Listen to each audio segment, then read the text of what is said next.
was an appropriate way to proceed. So we will host the first event on Tuesday, July the 13th, at the Fairgrounds property located at 4701 Medding Street. The second one will be on Wednesday, July the 14th, at the Savannah Civic Center for anybody who would like to check those plans out. So again, next Tuesday, a week from today, at the Fairgrounds property, and then on Wednesday, the 14th, a week from tomorrow, at the Savannah Civic Center. Both open houses are scheduled from 5:30 p.m. to 7 p.m., and you can drop in at any time. And we are excited for our community to finally see these proposals, which I have not seen, but more importantly, to provide comments and feedback. From there, the council will be briefed on the proposals on July the 15th, and per our procurement ordinance, the city manager and staff will rate the proposals and provide a recommendation to the city council, who will then ultimately vote on the recommendation. So this is what we promised, and I'm glad that we are delivering on what we promised. Finally, we're keeping a watchful eye on Tropical Storm Elsa, which is currently bearing down on the portions of the west coast of Florida. So as you're aware, we're currently under a tropical storm watch, and we expect to feel the effects of Elsa starting tomorrow. I spoke with Dennis Jones at the Chatham Emergency Management Agency this morning, and we're expecting it to possibly be, well, right now it's west of us, and so we get the rainfall on the east end of the storm. So it could be a heavy rain event or it could be a lighter rain event. Right now it's just kind of the projection is straddling the line. So we do think that given its current path and current speed, that it will be to us maybe at close of business tomorrow, and that it'll be primarily a night event. But we'll see how it goes. Right now, it could be anywhere from 2 to 3 inches of rain. It could be more, it could be less. But we encourage everyone to pay attention to weather alerts and warnings. And now is an excellent time to review your emergency plans. What do you do if you have to leave here? What do you do if you have to stay here? What do you do if you don't have any power? What do you do if people can't get to you? And so this is a time that helps us to remind ourselves of situational awareness, remind ourselves of the what ifs, for us to have contingency plans in place, for us to call those relatives that we are planning to go visit if we had to leave here, and make sure that they want us to come. We want people to have plans. We want to make sure that you have medications, batteries, food, but most importantly, it's important to have a plan. If you fail to plan, you plan to fail. And after all, we know for us that this is hurricane season. So June 1st to December 1st is hurricane season for us. We know Elsa is not the first. Elsa certainly won't be the last. So we want our folks to be prepared. So that ends my prepared remarks, and I'll entertain any questions you may have. And at my conclusion, if you have any questions for Chief Mentor, I believe he's prepared as well. Morning, sir. Good morning. Now we're watching. Again, what we're dealing on right now is projections. And so we know that there are tropical storm warnings on the west coast of Florida. As you know, that's quite a ways. We'll see how it interacts with land. We'll see how it moves up the coast. We know it's coming. We just don't know where. It could bear to the west and we'd be totally out of the cone, or it could be pushed to the east, and then we now have a more significant event. So right now, there are no plans for us to close anything. We're keeping a weather eye out for that. And again, we're working with our partners at SEMA and our emergency management that advise us. And my last question to you, anything in terms of, sometimes when it rains heavy in Savannah, we get those pockets of, flooding. Of anybody, doing anything about that as far as watchful eye? Well, I think that the interesting thing about Savannah is that in some areas it's extremely predictable. We have areas that we know are low. The topography of our city In some places, it's just low. We know that if it rains at a certain time, it's okay.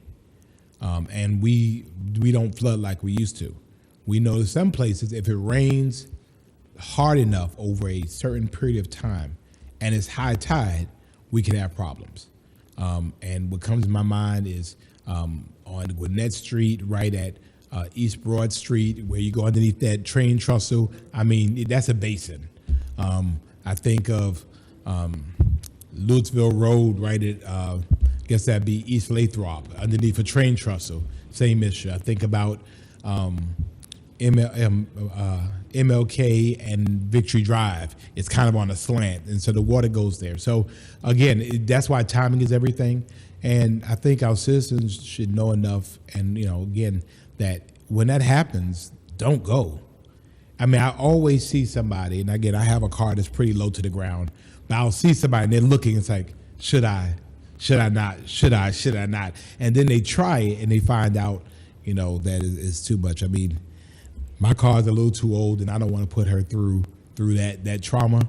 So, it's just worth it to just go somewhere else. We do best we can to shut down the intersections, but sometimes, it happens relatively quickly. So we're asking people again to avoid those areas that we know flood under those circumstances and just to be safe. Thank you. Good morning, Mr. Mayor. Good morning, ma'am. The crowds this holiday weekend, what do you think those say about the economic impact of our city, or outlook, sorry? It says that Savannah is strong and vibrant. There were folks everywhere. I mean, everywhere. And so it was a good week, I believe, for our business community that need that shot in the arm. It was a good week for Savannah. People were there. I mean, that's a good thing. I was on River Street. I was the only one I think I saw wearing a mask. So if you were looking for me, look at the person that was wearing a mask, and that was probably me. But that concerned me still. Again, our vaccination rates are relatively still low. The Delta variant is there. It's in several states, and so people coming transmit that here. So I'm concerned about the impact and how does that look for our infection rates going forward, and so we'll be monitoring that as well. But overall, it was a good weekend in that sense of it. Again, it was a tale of two Savannahs. One I talked about in terms of my time with the chief, but then on the other side of it, for our economy, where we just had to get people in these businesses to work. And I think that's what I heard the most, that we have the volume, we just don't have we don't have the ability to keep up with the supply. And then switching gears a little bit, I know council at the end of May, I believe, passed an ordinance to phase out single-use plastics inside city buildings within the year. Any updates on that? Have you guys started making small steps towards that inside city buildings? Right, yes. I think it starts really at the department level. So I think that there's some general guidance. We have Nick Deffley is our sustainability director, to really look at things you could do right here, again, but, again, how do we find ways? I have to get me an aluminum cup, but we have to just figure out ways of how do we phase that in. It's a process. It's an education process. It's a change of thinking. It's a change in culture. So you start changing the culture with education. So. Last question for you. Can you provide a update on your 100 Days Gun Violence campaign? Any updates with mothers, fathers, conversations that you've had? Yeah, we're still having those conversations. I would think that from the full court press that we've placed on this, maybe we might have more gun violence. I mean, I've seen where there are some successful interventions. I spoke with a mother at the hospital on Friday. So you see sometimes opportunities where there are, successful interventions. So we have to stop people from getting into the pipeline, and then we have to deal with people who are already there. And again, I think it's a two-pronged solution. I think that our game plan is good. We have to stick with the plan, recognizing that, again, if I wanted to shoot you right now, and Chief Mentor is right there, Sergeant Gray is right there, nothing's going to stop me from getting you. they might get me, but I'm going to get you. And I think that's what the challenge is that if I have the absolute intention to do harm to you, that how do they stop me from doing that if that's what I choose to do? I'll sit around, I just wait till they turn their back, then I, do harm to you. So that's the challenge of really, changing that thought pattern, putting some space in between them. Again, being on the ground, talking to these young men, they're really young men, come on, let's not go here, be the one that breaks that cycle. And that's the challenging part. So that's why we've enlisted the help of mothers. We've enlisted help now of fathers, and our faith community of really being able to say, we have to figure out ways to be able to deal with it. Now, again, it's happening all over the country. That's no excuse for us. We think that any violent crime is unacceptable. But again, it's really dealing with the intentions of changing mindsets of people. And so in those cases, a resource may not necessarily help them. You have to really get to that person in that moment and say, no, enough is enough. So. And I'm going to ask Chief Mentor this too, but one of the shootings was on Avery Street. Another person died again. I was there. know you've said in the past, more boots on the ground isn't the answer, but what does the city do differently in that area specifically? Now this is the third shooting on that same street. We're having some courageous conversations with the Housing Authority of Savannah. This is not city-owned housing, but when you have an identified problem, then you deal with the problem. To me, it's a problem. If there is a location where these types of things regularly occur, it's an issue for me. It's an issue. There's something going on. And so, again, I leave the chief mentor in them to deduce what is. But, while we were out there at 2 and 3 o'clock in the morning, Saturday morning, I'm like, this is deja vu all over again. We're back in the same place, some of the same people. That has to change because it's not fair to the people who live around it. So. And then this really is my last question. Can you give a Sure. little, maybe, No, you're fine. Can you give a little update on the city manager process? Well, as you know, last week we met our candidates, our finalists. The city council interviewed them on Friday. On Saturday, the community met them. The media had an opportunity to meet them. We compiled that feedback and provided to city council members.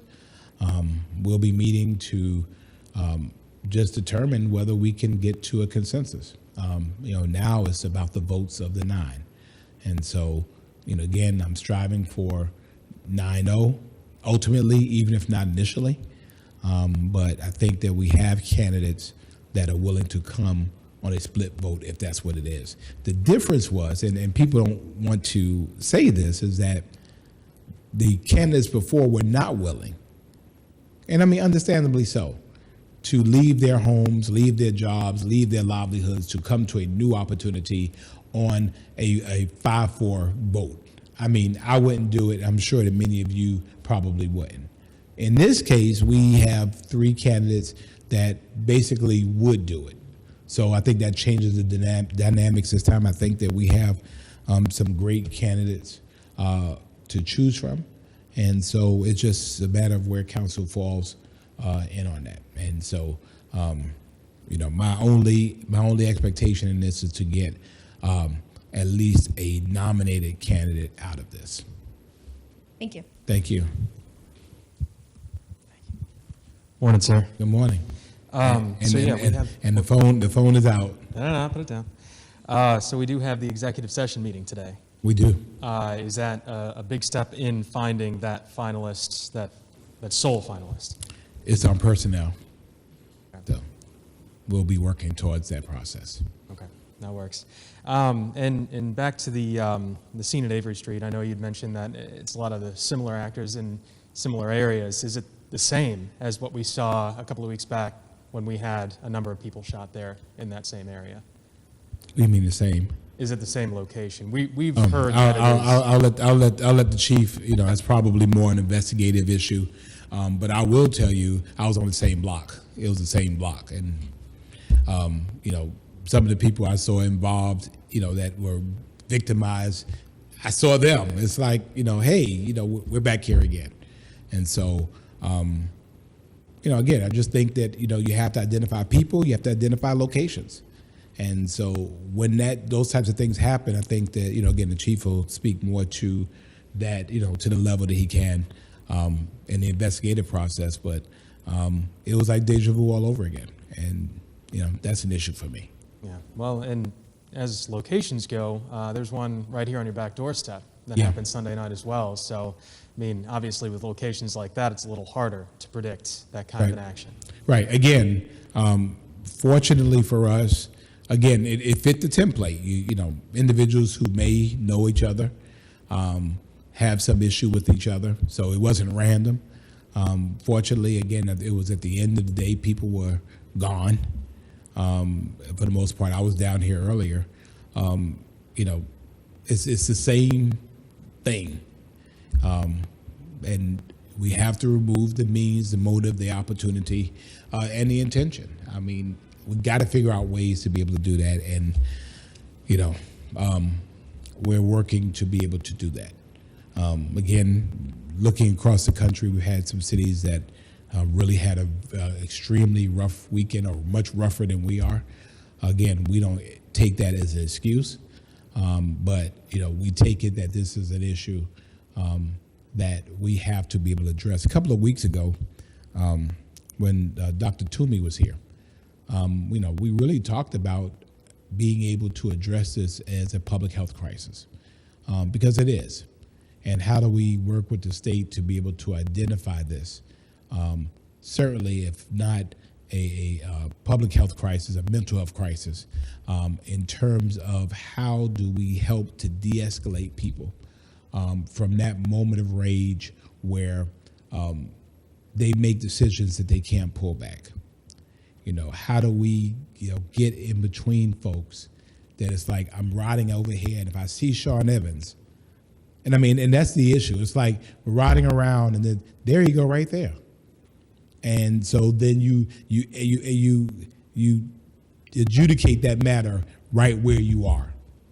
And so, as the chief has said, and we were talking over the weekend again, we're a blessed community in that if we didn't have great health care, in terms of the folks in Memorial, really doing a phenomenal job of keeping people alive. And again, it shows the benefit of trauma care. If we did not have a great police department that clears 80% of their cases, which is, again, among the best in the country. And then some of these guys are poor shots. You see a bunch of rounds all over the place, and they're not hitting anybody. And although it's a violent incident, it's a blessing that nobody got hit. It's particularly when you look at the numbers of shell casings that we're finding, that they're not hitting anybody. So, I think that in that we count our blessings, but again, we continue the work, both for our police department, the work that we'll soon be rolling out regionally, the work working with our partners. The chief and I spoke with the district attorney on Saturday, offering her assistance. And so we'll get through this together. Thank you, sir. Thank you. Really? Well, yeah, I had a question, but it's kind of county related. Go ahead. It has to do with the dock. Oh, next. No, the shuttle that was Oh, it was oh. created, I guess, a couple of years ago. It was always there, but they reconfigured it for when the parking came in. It took Saturdays and added a few hours, and for the workers to kind of help them and the tourists. So when the COVID thing happened, it was shut down, and it's back up again, but it kind of limited hours. The So- dot. Yeah, the dot. Yes. And so now, like, all the evening workers are, that were using it now can't use it anymore. Yeah, I've heard about that. Yeah. Temporary, do we know? Well, yeah, I've heard that is temporary, and we're talking with them about how we expand that. I mean, Issues with trying to find drivers, I think. well, yeah, it is. Again, so that's been an issue for us. People have to be able to get to and fro, and so I suspect as we expand, again, we're still rolling out. I expect that should come back. Yeah, I Yeah. mean, it was amazing. I mean, it was great. Oh, yeah. Great tool. So Absolutely. hopefully it goes back. I appreciate And again, help people to park further away, help, clear up congestion downtown. So for every visitor and every local that we have come downtown, you have somebody has to work Yeah. downtown. Yeah. And so, And it was shared by, of course, everybody was on it. I jumped on it. If it's close enough, take it a couple of reminded blocks. me of, just a normal, public transit north or something, Absolutely. Well, Chief?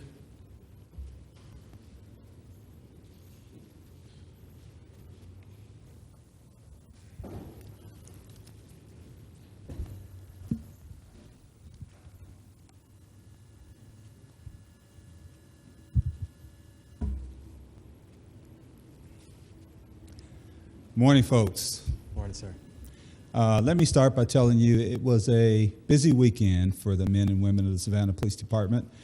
But as usual, they stepped up and did an outstanding job. I know a lot of them didn't get a lot of sleep, spent a lot of time away from their families, and I greatly appreciate it. But let me go over a few of the incidents that we had this past weekend, because there are a few of them we're still looking for some additional information, some tips, or whatever other information the public may be able to provide to us. We had a total between Friday and Sunday night, early Monday morning, a total of 6 shooting incidents that we responded to. And I'll go through those 6 for you, so you've got some information that you'll be able to pass on to the public, and hopefully they may be able to provide some information to us. The first one happened on Friday evening, late Friday afternoon, about 5 p.m. That was at Rogers and Carolyn Street. That was a 17-year-old male who received a non-life-threatening gunshot wound to the lower body. He was transported to St. Joseph's Hospital by private vehicle and was then transferred to Memorial Hospital. He stated he was shot while attempting to purchase a gun at this location. Detectives are still reviewing witness statements and video evidence to identify the suspects involved in that incident. Second one happened also on Friday night. That was at 10:30 p.m. in the area of Paulson and Hamilton Court. That was a 54-year-old male who received a non-life-threatening gunshot wound to the shoulder. He was transported to Memorial Hospital by private vehicle. He stated he was just driving through the area when his vehicle was struck by gunfire. He could not provide any information on suspects or why his vehicle may have been targeted. The next one also happened on Friday night. That was about 11:30 p.m. That was in the area of Avery and Wilder Street. That was a 31-year-old male who received a life-threatening gunshot wound. He was transported to Memorial Hospital by private vehicle. He died as a result of his injuries on July the 3rd. Detectives are still working, trying to identify the motive for this shooting. And then the next one happened on Saturday evening, about 6 p.m. That was at LeGrand and Anderson Street. That was a 24-year-old male who received a non-life-threatening gunshot wound to the leg. He was transported to Memorial Hospital by ambulance. Preliminary information indicates that there was an exchange of gunfire between the victim and at least one other person at that scene. The victim was treated at the hospital and was then transported to the Chatham County Detention Center, and he was charged with possession of a firearm by a convicted felon. The next one happened on Sunday. That one happened about 8 p.m. in the 800 block of East 34th. That was a 37-year-old male who received a non-life-threatening gunshot wound to the arm. He was transported to Memorial Hospital by ambulance. Victim stated he was involved in an altercation in the area that resulted in him punching the window of a vehicle. He states an occupant of that vehicle then shot him, and the vehicle then fled from the area. And then the last one we had was late Sunday night, early Monday morning, right around midnight. That was the one right behind City Hall here on River Street. That was an 18-year-old male who received a non-life-threatening gunshot wound to the upper body. He was transported to Memorial Hospital by ambulance. That victim was involved in some type of altercation with two males on River Street after the fireworks show. That altercation escalated into both the victim and the suspects pulling weapons and exchanging gunfire. Detectives are reviewing videos and interviewing witnesses for this incident. That victim was also arrested and transported in Chatham County Detention Center for an active warrant that he had out.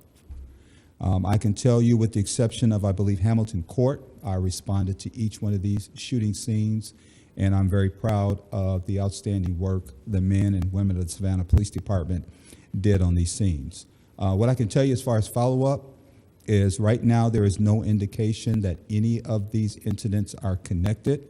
I can tell you there's at least one thing in common for each one of these incidents, and that's a firearm was accessible and used in each one of these incidents. This continues to be a concern both locally and nationally for law enforcement.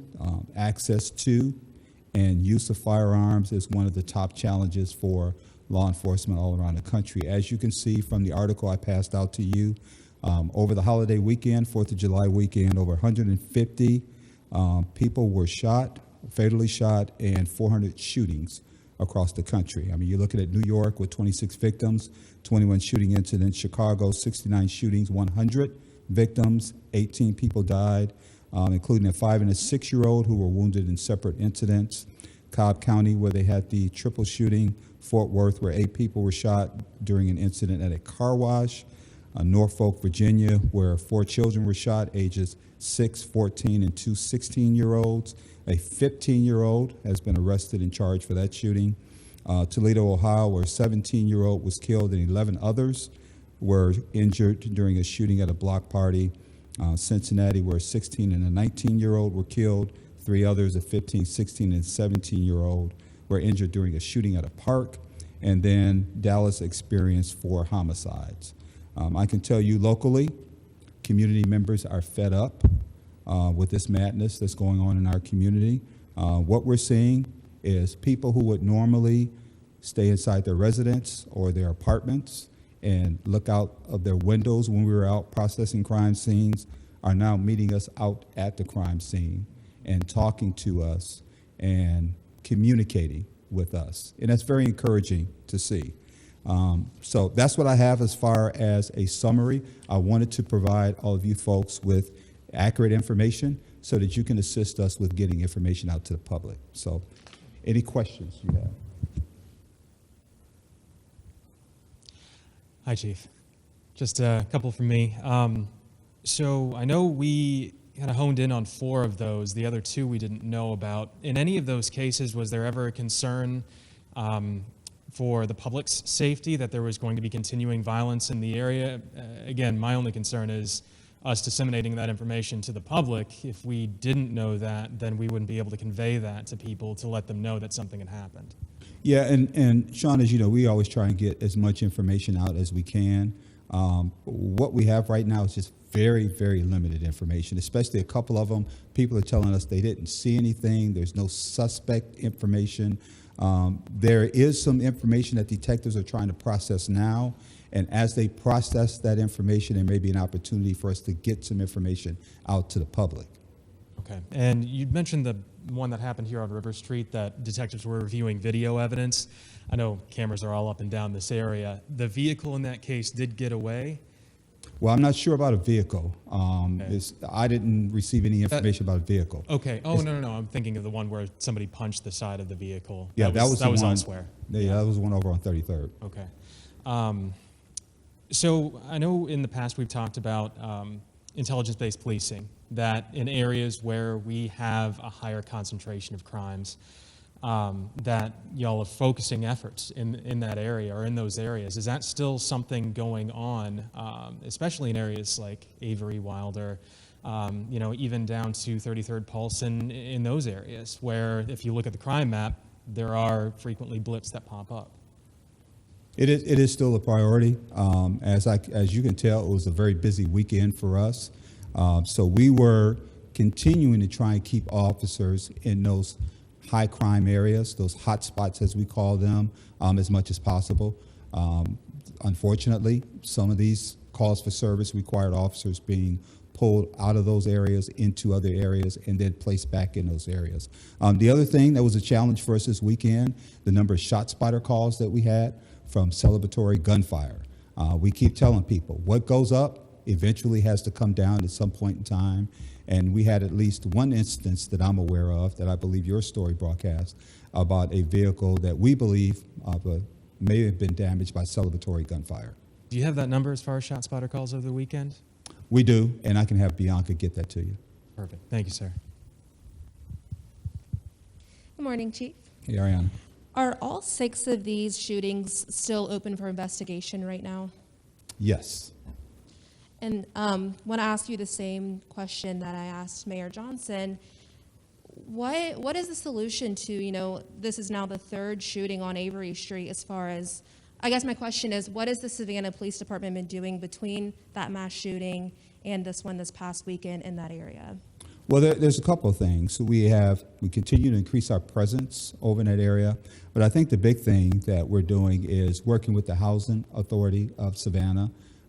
We've got some things that need to be addressed over there, and I know talking with the director over there on Saturday, she's moving forward with looking to see what she needs to do to address some of those issues. So we will be continuing to meet with them this week. I know the public housing officer and the captain for that precinct are continuing to meet with the on-site managers over there and continue to work through some of the issues. So we're continuing to work on those things. We realize that this is at least the 3rd shooting that we've had over there, and we've got to address this. We don't want to have another one.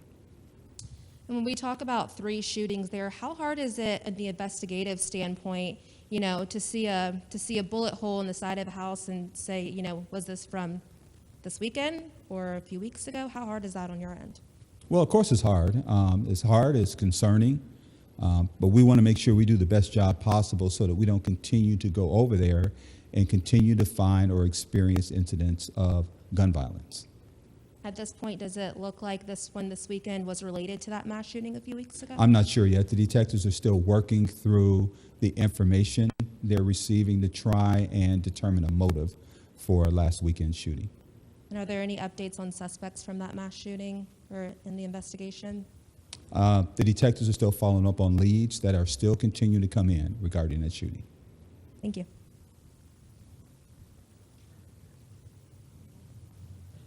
All right, thank you.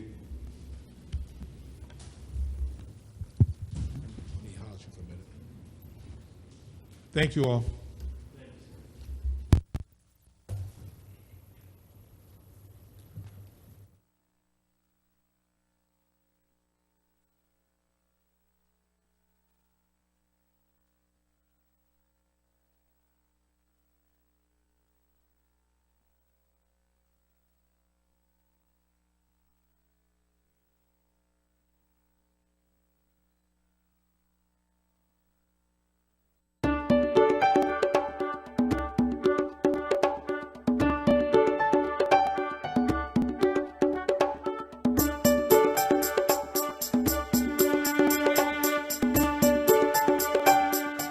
So I started my career as a city administrator in the #1 seat at a population of 10,000, smaller city.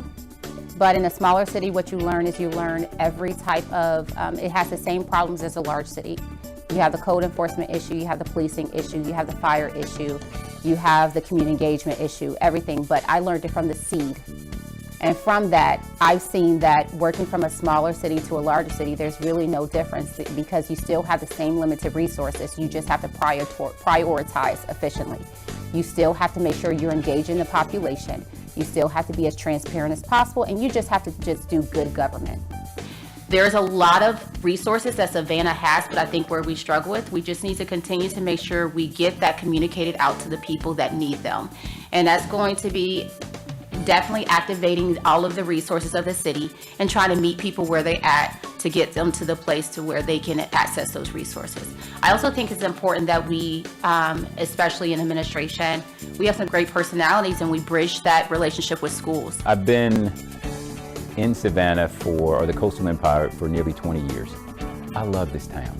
This town has all the attributes to make it a special place, to make it a place where people truly aspire to that mission of live, work, and play. Live, work, and play. We have all of those opportunities here in Savannah. And I believe this is the place to really put roots down, to continue to be a part of Team Savannah, and to really focus on my ability to make that vision statement become a reality. But I think my perspective after being here 15 years and literally working my way up through the ranks will really help me, you know, as I try to guide the city of Savannah. You will hear commonly, government needs to run a little bit more like business. And I certainly believe that to be true in certain aspects. And we just need to define what those aspects are. Government can't, as a whole entity, be run like a business. But I will agree with you, there are certain entities that should be run like a business. In those 6 years, I've worked on deep health and human services issues.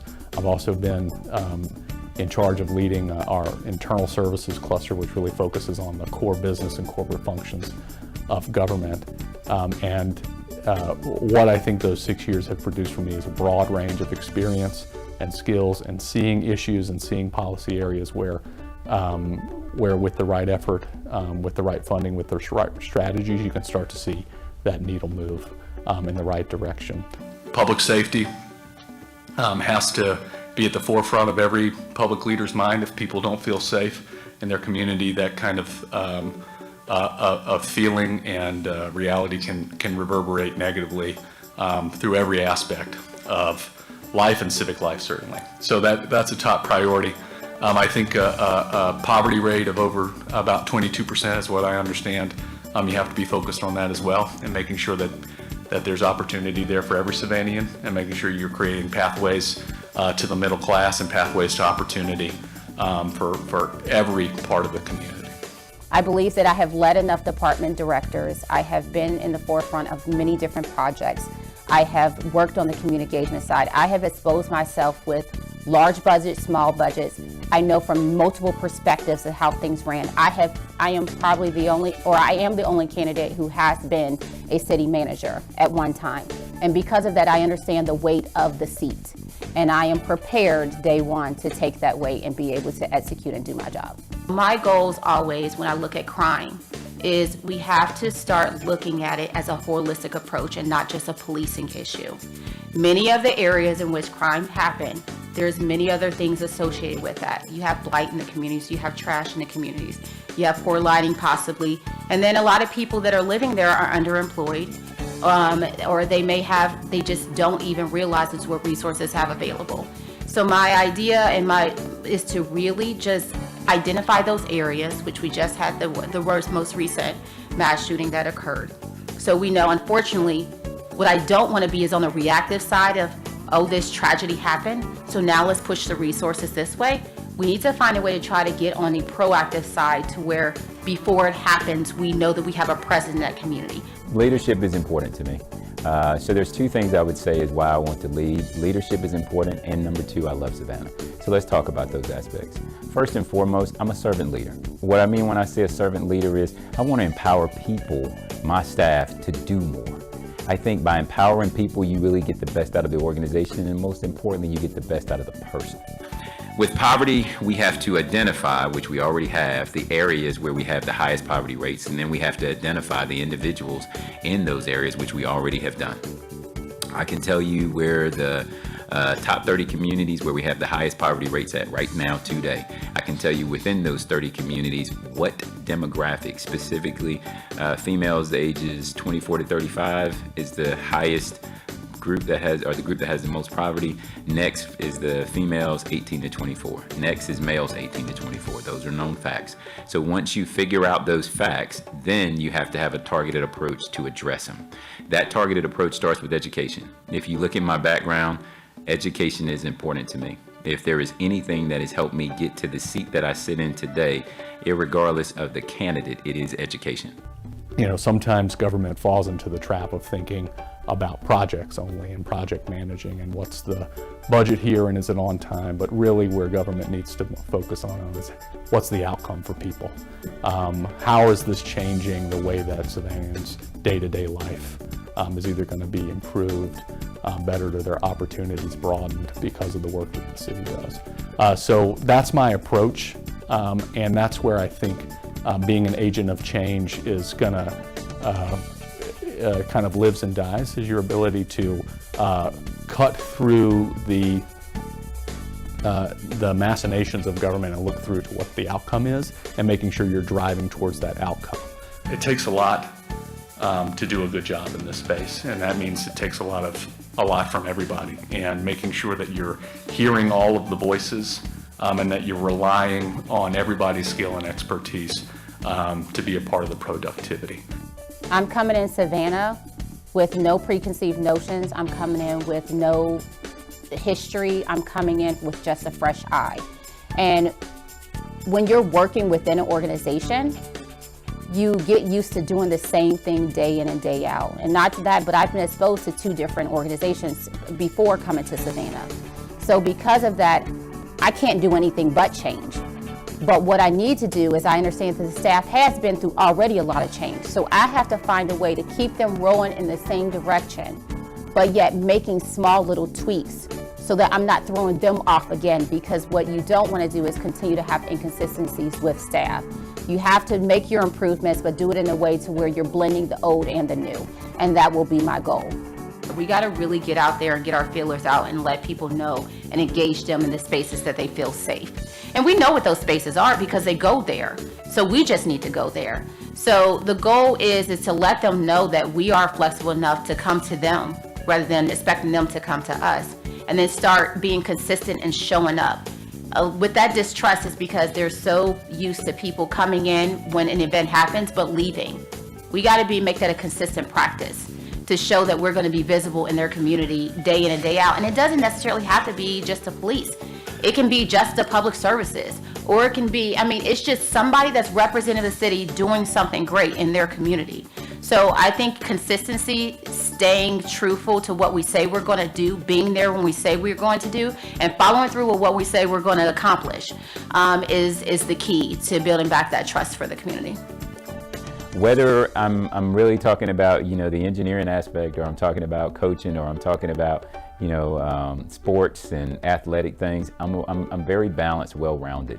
I really feel like that's a strength that I bring to the table, that I can move in many different spaces. I enjoy many different things, whether it's fashion, I really do like fashion, and coaching, I love that. So I put together all these things to create a very well-rounded, balanced person. So as the assistant city manager, I know I have the skill set, the education, and the abilities, and you couple that with the perspectives of working through the organization internally, and you couple that with the experience of working in the community for 15 years, and yet those 3 things are why I feel like I am the best candidate for the city manager position. There's a lot of my own personal experience and background where I think lend itself well to the challenges and opportunities that Savannah has, my experience in Washington, D.C., but also because I come from a place not dissimilar from Savannah. I was born in the National Historic District in Natchitoches, Louisiana. My parents worked in the Housing Authority and worked for historic preservation their entire lives. And so some of this historic culture is a little bit in my blood. But also how cities like this that are often tight-knit and communities and revolve around certain physical places, their interplay with one another and the communities around it. And I think they're great places to be. And Savannah just spoke to me as a place where I could be an asset and help the team move forward. You've got an amazing culture and asset that it's going to keep the city vibrant and popular for a long, long time. And you've got to be able to support that and keep that robust, because that's what's going to help you fund all of the other priorities and services you need to give the residents. I love spending time with my sons. I have a 14-year-old and a 17-year-old, and they, although they would love to spend more time in their rooms playing video games, I love to disrupt them and play and get shot and killed every time trying to play the video games with them. And I love spending time with Mr. P. I have a puggle that I adopted 3 years ago. He is an old man, he's 7 years old, and he is the best thing. If anybody in my house asks me who is my favorite, it is Mr. Peabody, AKA Notorious P, AKA P. Heath Lloyd, the person, is a family man, a man that believes in traditional values. My family is very important to me, but I think the family values also are part of what I bring to my work as well. So my work ethic and my family values, they really go hand in hand. Jay, the person outside of work, which is hard to distinguish because I really live to work a lot, and work becomes a big part of my life. But I have great friends that I've had my whole life that I continue to be in touch with and spend time with. I like spending time outdoors. I try to be an avid cyclist, but sometimes I don't always get to go out there every day. I've been a fly fisherman for the last several years, which has been really a sanctuary for me outside of the hustle and bustle of the day-to-day work. And I also really enjoy going out to restaurants and sharing a meal with people that you love or with coworkers and kind of celebrating life. I come from a celebratory place. I come from a celebratory family, and those experiences are important to me. 3 words that describe me are balanced, focused, and driven. I am funny. I have so much energy, and I'm authentic. What you see is what you get. Hardworking, collaborative, straightforward.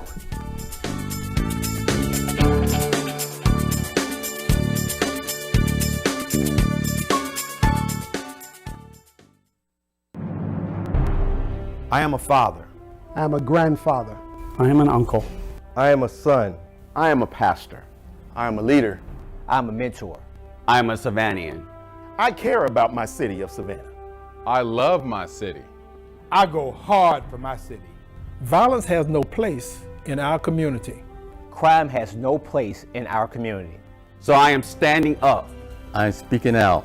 I am present and accounted for. What about you? Will you stand up? Will you speak out? Will you do what you can? Together and only together, we are Savannah Strong.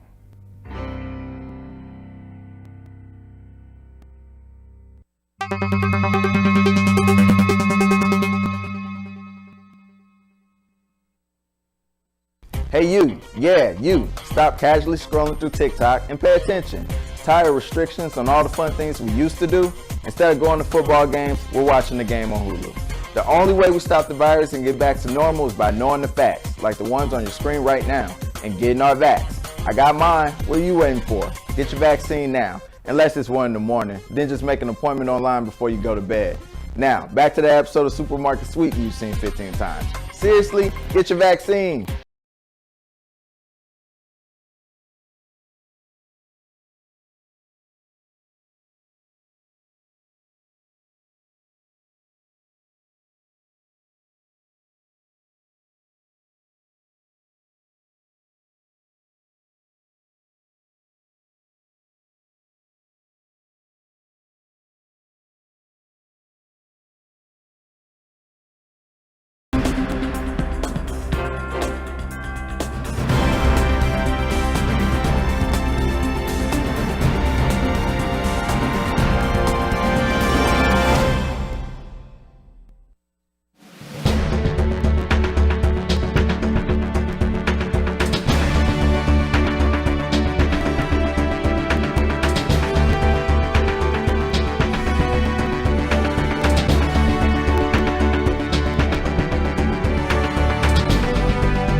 afternoon, Ms. Clerk. Would you please call the roll?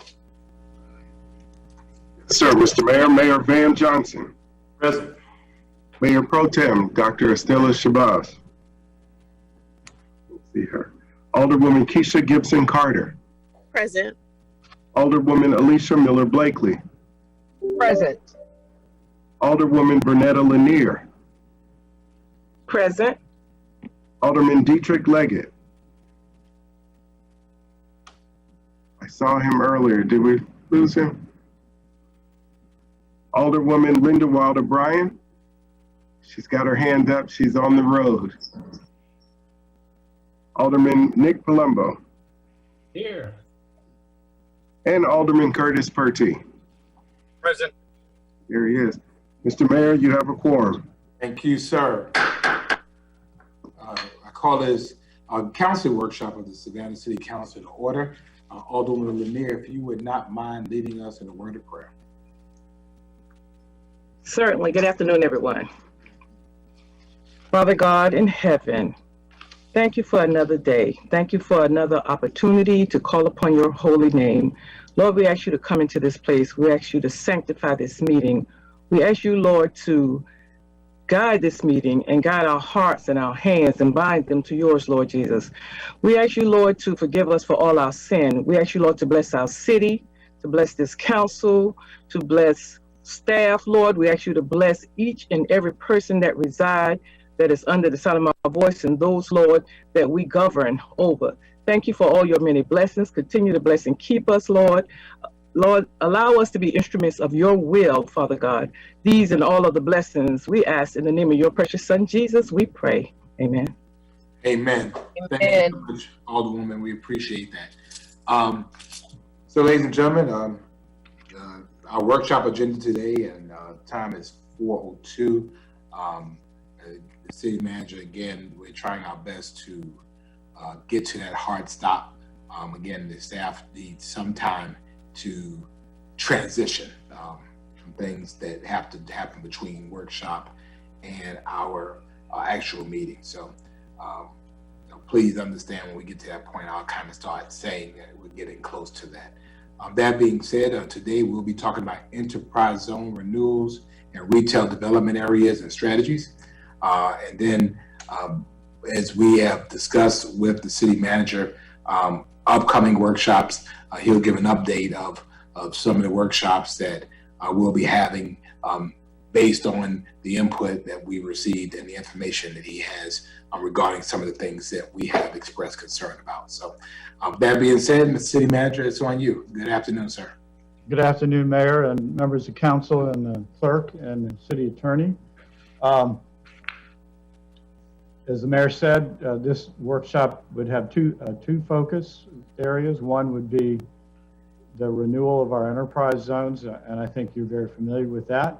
And then secondly, and I think what also meshes with that, is trying to do some new retail strategies in all areas of the city, but especially our key commercial corridors. I'll just start out by saying that the enterprise zone as a tool that'll be presented with by Bridget. I think Manny, our economic development director, is critical to this as well. And so we'll cover both of those. I'll introduce it though by saying I think all of us are more than ready to see life resume as much as possible to pre-COVID levels. But I mean, let's be realistic. Retail was changing before COVID. Internet sales have changed a whole lot of the ways that many people buy things. Malls and larger big box stores, and there's a changing in the way that they sell things. Consumer preferences are changing about clothing and food and home furnishings. There's a whole changing world. One of the things that I am proud of is that in the last 10 years I worked as a consultant. But what was disturbing to me is oftentimes there was an economic development devotion to what I would call the industrial parks. You know, and no doubt they're important. You know, you got to make sure that you have employers out there, and in our case it's the port and manufacturing. Those are all critical. but many of the cities treated retail as if it's, well, we don't worry about retail. That's just what the market takes care of. No, that's not good enough. We're having vacancies. Many of our retail areas, such as Montgomery Street, have made a transition from automotive repair and automotive sales, and now that's under transition. We have seen blighted neighborhoods that were hurt in addition by blighted retail. So what I've asked Manny to do is to focus on the tools that we already have, the enterprise zones and similar tools that we need to renew and re-enable. And then I've asked Bridget to focus on adding retail tools to our work. And that is in areas that we've worked on: Pennsylvania Avenue and Skidaway, West Bay, MLK Montgomery, and increasingly the South Side. And as you'll see more than half of our jobs in retail in this city are south of Montgomery Crossroads and certainly south of the mall, the Oglethorpe Mall. So I'm going to say no more, and I'm going to turn it over to Manny, I think, first, or maybe Bridget, and then I'll let them handle the two parts of this briefing. Thank you. Great. Good afternoon.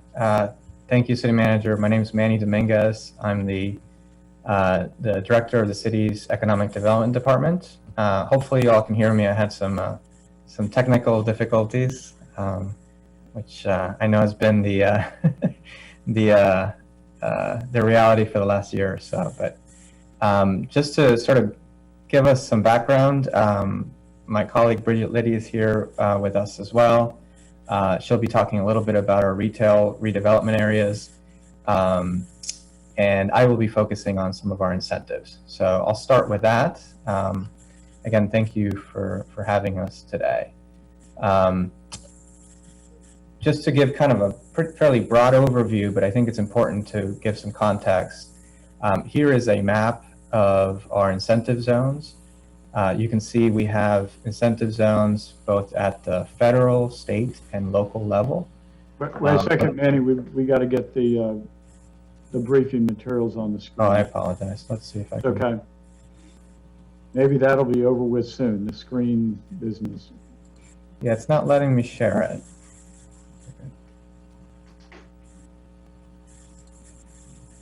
Okay. How's that? You got it? It's almost there. Okay, there you go. Okay, there we go. You got it. Okay, great. So yes, as I was saying, what you're looking at here is a map that includes all of our primary incentive zones for both at the city, state, and federal level. So what we'd like to do first is to sort of be able to differentiate between the various programs. I think it's important to understand what we control at the local level, the state, and the federal level. So one program you're probably very familiar with and you've heard a lot about started a couple of years ago. It's the Federal Opportunity Zone program. That's a program at the federal level that provides an incentive to invest capital gains into neighborhoods that have experienced underdevelopment and high levels of low income and poverty. And so we have in our city, we have 9 total census tracts that fall under that program. Those are clumped together into 3 areas that you see here on this map. The green one at the top left, that's the west side, includes the bulk of the Canal District and the Arena District.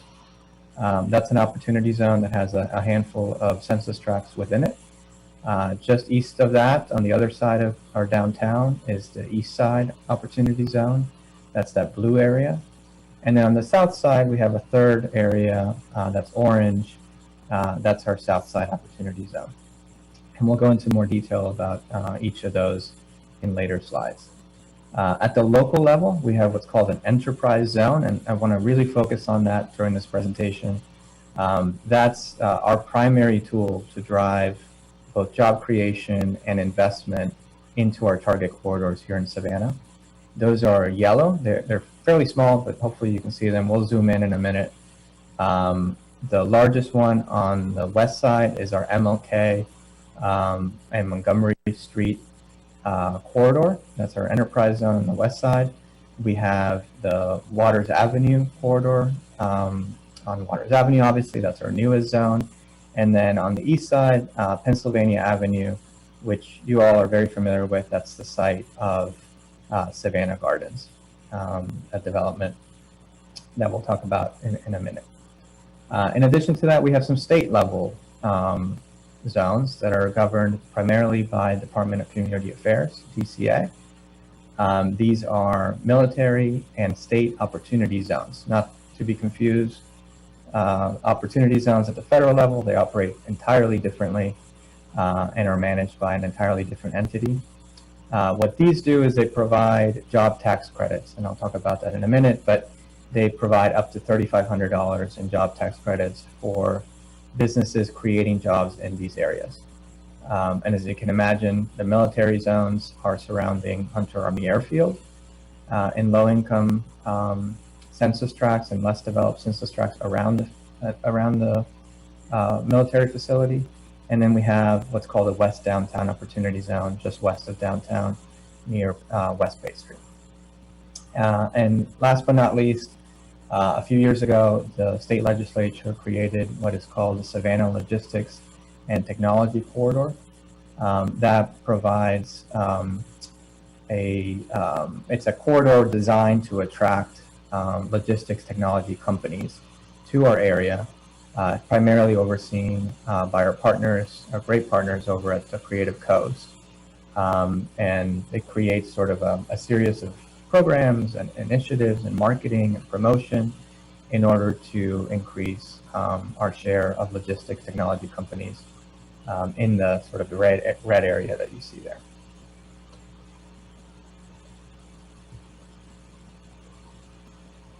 Okay, a little frozen here. There we go. At the state and federal level, I sort of talked about these, but I want to kind of give you a little bit more detail. We have our military zones, which again, the benefit of those is if you are a business, whether small or large, and you're creating at least 2 jobs in one of these areas, you can be eligible for a tax credit of up to $3,500 per job created. So what that does is it attracts businesses to these corridors. Same thing with the state opportunity zone, works exactly the same way, just in a different area. In order to qualify for military, you have to be, the census tracts have to be surrounding a military base and meet certain income thresholds. For the state opportunity zone on the west side, it has to meet certain, again, income requirements, a certain level of blight, disinvestment, and issues with unemployment. And we'll talk about that more when we get to the enterprise zone program. Finally, the opportunity zone, again, not to get in the weeds because these things get complicated, but essentially, as you all may know, what the opportunity zone does is it drives capital gains. So if a company is sold or stocks are sold or there's some form, or a building is sold and there's some form of unrealized capital gains from that sale or from that investment, that money can be put into a project or a business or some form of venture in one of these opportunity zones that are established throughout the country. And if it's left there long enough, depending, the longer you leave it there, the more beneficial it is. So if it's left there for 5, 7, or 10 years, it can defer some of the taxes so that you don't have to pay them as quickly as you would otherwise. It can also reduce the percentage of taxes that you have to pay ultimately. And if it's left in there long enough, meaning that it's a long-term investment into that community, it can eliminate any capital gains on that investment going forward. So it's certainly a way to drive significant levels of investment into communities that have been identified as opportunity zones. And again, that's managed and overseen at the federal level, primarily by the Treasury Department and the IRS. To zoom into our more local level, we have a variety of tools and one of the more important ones from a driving investment to our target corridors perspective is our enterprise zone program. The parameters of this, I'll mention later, are guided by a state law and overseen by, again, Department of Community Affairs at the state level. But they are operated by our Economic Development Department here in Savannah. We manage all of the applications for it, review them. We have a committee of various department representatives that are involved in the process, and that's all done at the local level. We have 3 zones, enterprise zones within the city. MLK Montgomery on the west side, Waters Avenue, which is our newest, just started a few years ago, and Pennsylvania Avenue on the east side where Savannah Gardens is located. Part of the reason we're bringing this forward to you all now to introduce you to it is because 2 of those zones are due to be renewed. They have expired, and part of the law allows municipalities to extend those zones for an additional 10 years. So they initially start for only 10 years. But the law allows for municipalities, if they choose to extend them for an additional 10 years, as long as they still meet the basic requirements of the original program. And so we will be bringing a resolution before you in a couple of weeks to extend both of those, both MLK and Pennsylvania, for an additional 10 years. What's the goal of the program? As you can imagine, it's to improve the economic conditions and revitalize commercial corridors. The way it does that is it incentivizes investors, developers, and business owners by providing the benefits that you'll see there in the bottom, which I'll detail in a minute. But first, they have to meet certain requirements. So they have to invest at least 5 times the land value. So what that ends up meaning in practice is that if somebody buys, these are typically, not always, but typically vacant, in many cases dilapidated or blighted properties. If a business owner chooses to move into that space, or a developer or an investor chooses to invest in that space, and they invest at least 5 times the land value in order to improve that property and make it a viable business or apartment building or whatever it may be, then they can qualify for this benefit. Similarly, they can also if they can create at least 5 jobs within this corridor, they qualify for the benefit as well. The benefit is a property tax abatement. So in exchange for improving the facility, improving the space, and helping revitalize the corridor, they get a property tax abatement of 100% municipal property taxes for 5 years, and then it graduates down for the next 5 years. So 80%, 60%, 40, and 20, and so on. And in addition to that, depending on the project and the benefit to the community, they can also get some development fee waivers, such as water and sewer tap-in fees, and those kinds of fees waived as well, if it makes sense, and that's subject to the approval of the city. I mentioned that there's a state law that governs the program. That's the Georgia Enterprise Zone Act. It was established in 1997, and amongst other things, it defines the goals of the program, and more importantly, for our purposes, the parameters at which you can designate one of these zones within your city and renew them if you so choose. I want to talk specifically about Pennsylvania and MLK because those are the 2 that are due up for renewal next. Pennsylvania, you're probably most familiar with this area as the site of the Savannah Gardens. And I'll show you just so you can see what the criteria were and are in order to establish this zone. This is, again, defined by DCA, and a corridor has to meet at least 3 of these criteria in order to either qualify for a new zone or for renewal. They have to demonstrate lack of development activity in recent years as far as under development is concerned. They have to demonstrate higher levels of poverty, at least 15% of the population in surrounding neighborhoods falling below the poverty line. Unemployment, they have to demonstrate distress, and what they define that as presence of abandoned and dilapidated structures. And then tied to that, they have to demonstrate some level of blight. And so that can be proven through its inclusion in an urban redevelopment plan or some other such plan that shows that the city has determined and studied it as a area that has seen underinvestment and unfortunately blight. Just to give an example, obviously Savannah Gardens is a great example of a project that benefited and was made possible in part through the enterprise zone benefit. On the left, you see some of the structures that were there in that site previously, and on the right you can see what you can see today if you visit, which is single-family homes, apartments, both for purchase and for rental, mixed income development that provides, at this point, well over 500 housing units.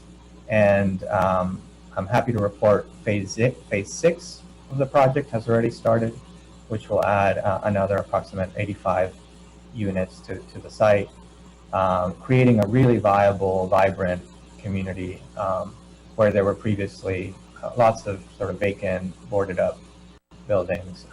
This certainly has made a big difference for that community and for the surrounding neighborhoods. However, I will say there is still work to be done, right? So part of the reason why we are seeking to extend these zones another 10 years is we don't want to lose that momentum. We know that there's been a lot of work and many improvements, but there are still properties in need that are prime for redevelopment, that are either vacant, blighted, or both. The good news is the middle one you see on there, that sort of brown beige building, has already started the process of being demolished and redeveloped into phase 6, as I mentioned earlier, of Savannah Gardens. So we're excited that is already on its way. But it only takes a quick drive through that area to know there's still opportunity for growth and an improvement of the area. So we don't want to lose that momentum.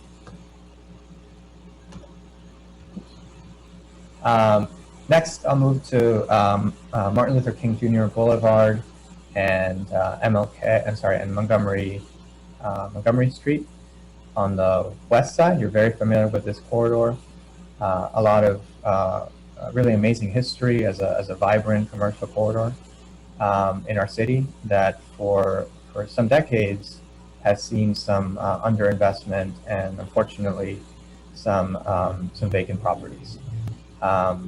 Just over 10 years ago, the city designated this area as another enterprise zone that is now up for renewal. It goes all the way at the north from Charlton Street to the south to 52nd Street, and includes all of the adjoining properties on either side. Again, I won't go into detail because we sort of covered this with Pennsylvania, but in order to redesignate it as an enterprise zone, we've done the research and determined that it meets the criteria for underemployment, poverty, distress, blight, and so on, in order to be continued as an enterprise zone. There obviously has been huge growth in areas of this corridor, and we're excited to see that development. There is still work to be done, and we want to make sure that going forward that development continues. It continues to move farther south. To be candid, a lot of it has been sort of on the northern end, and we want to make sure that continues going south and that we keep that momentum, and we think that it will. You can see examples here of previously vacant properties that just in the last 5 years or so have been redeveloped to office space, apartments, and retail space.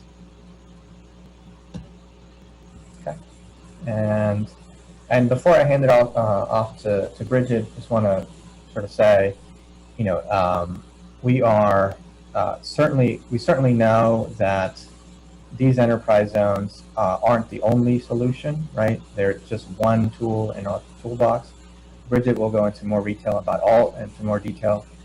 all the other tools that we have, and we recognize that no one thing is going to solve revitalization. No one thing is going to address concerns about gentrification or displacement. We need a variety of different tools, a variety of different things, all working in concert together to help make sure that these corridors develop, revitalize, improve, but that they do so in an inclusive way, in a way that is equitable, and that more importantly includes the surrounding neighborhoods and the businesses that currently exist in these areas. I think that's a really critical piece of this, and we'll talk a little bit more about that as we get into what makes a viable, vibrant, inclusive, diverse commercial corridor as we move into Bridget's portion of the presentation. Thank you. Thanks, Manny. My name is Bridget Liddy, and I'm the Director of Planning and Urban Design with the City of Savannah. Thank you so much for having us with you today. Definitely want to make sure that this is inclusive as possible and equity is brought into the equation. So many times when we see redevelopments occur, we frequently have concerns about gentrification and displacement. And one of the things that we want to make sure that we do is provide the foundation to build off of in order to have the tools available for individuals to take advantage of so we can maintain the diversity of our community in these corridors. So in looking at the city of Savannah, we have a very strong employment and retail graphic here that designates and shows where our growth and employment pockets are located specifically to retail.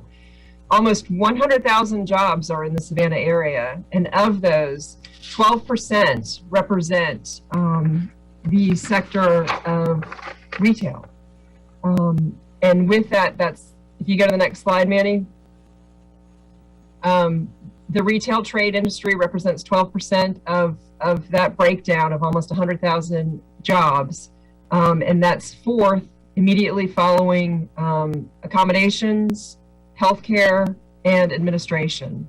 So we feel as though it's very important to focus in on the retail trade in order to ensure that we have a diverse job base here in Savannah with multiple levels of income that individuals can take advantage of.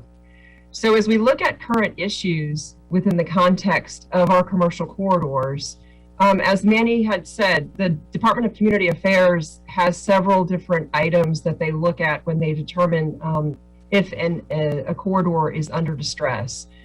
These are some of the items here. Many of them are broken down according to properties. If properties are underdeveloped, if they're vacant, if they are in some kind of need of renovation, they're abandoned. In addition to that, looking at just the aesthetics of the corridor, are there sidewalks? Is there availability for bike lanes for pedestrians and residents to access these points? And also looking at zoning and whether or not the zoning can help to facilitate redevelopment of the corridors. Next slide, please.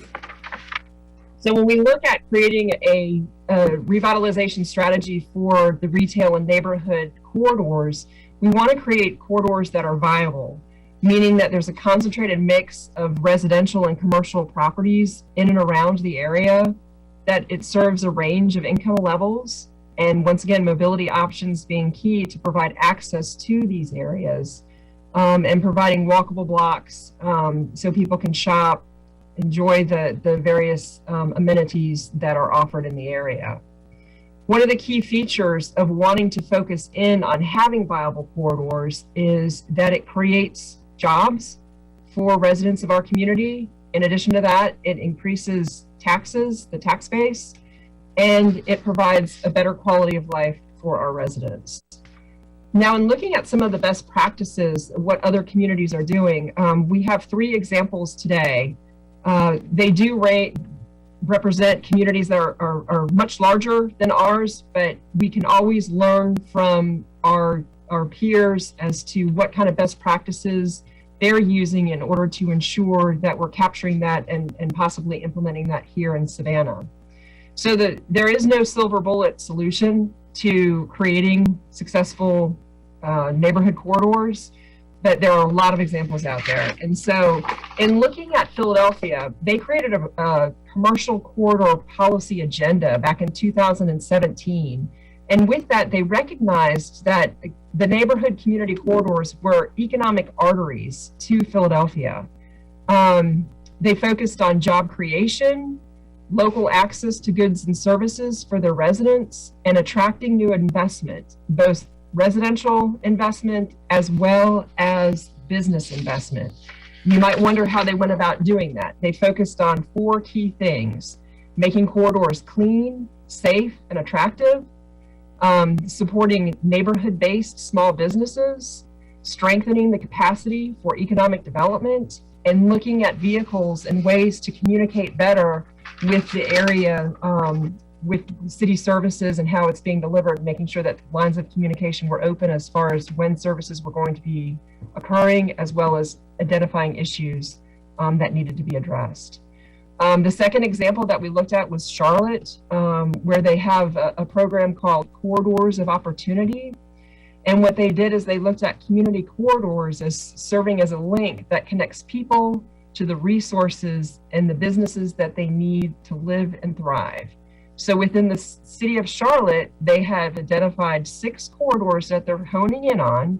And with that, they've allocated almost $25 million to focus on 6 key aspects: affordable housing, community safety, infrastructure and transportation, workforce and business development, and urban planning and design. And with that, they are moving forward in identifying these corridors and moving forward with a solid plan to address and make them better for the community. And the final example is out of Detroit, where the mayor there is very in tune with an initiative called 20-minute neighborhoods.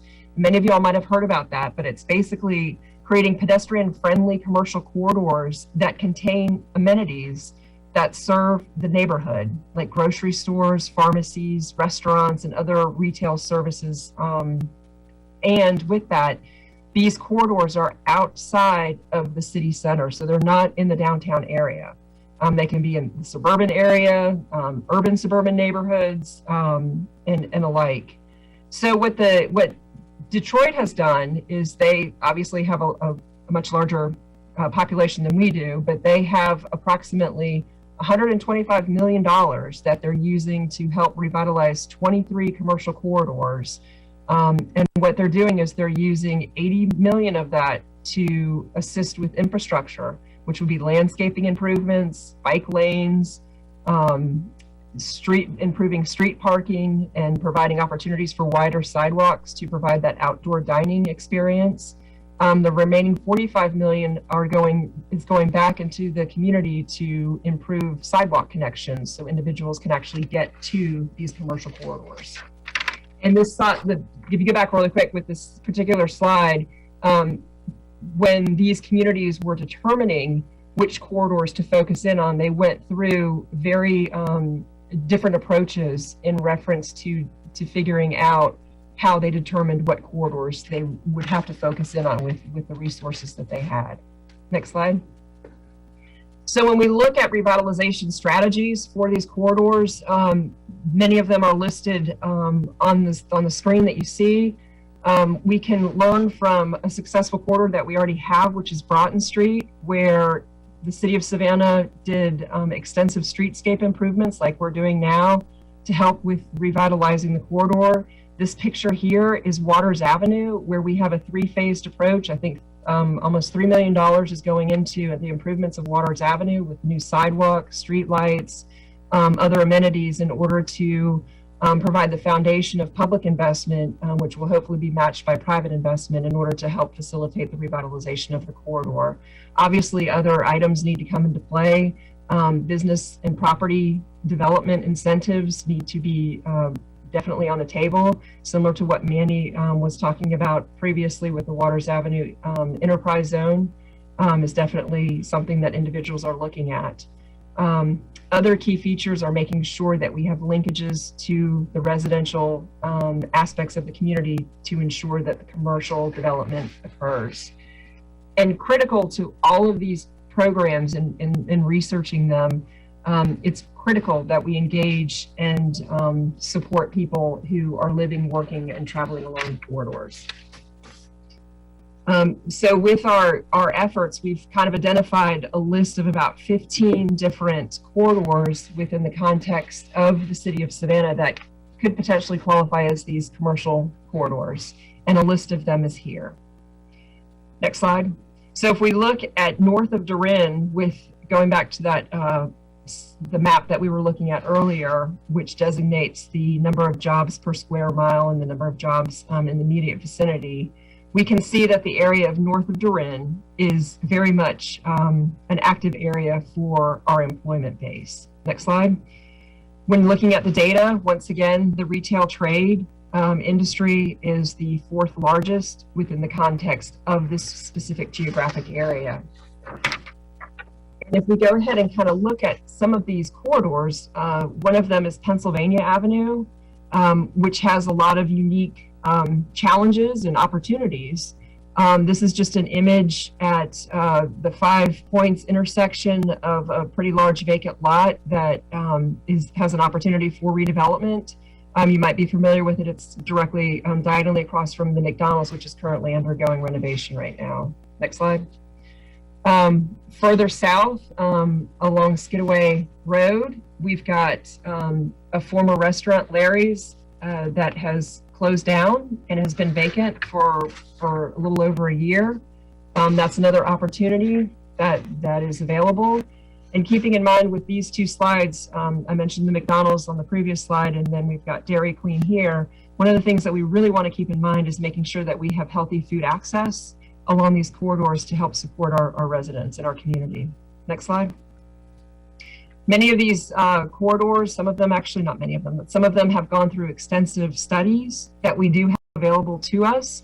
And it's a matter of us going back and looking at them, taking them off the shelf, blowing the dust off of them, and looking at what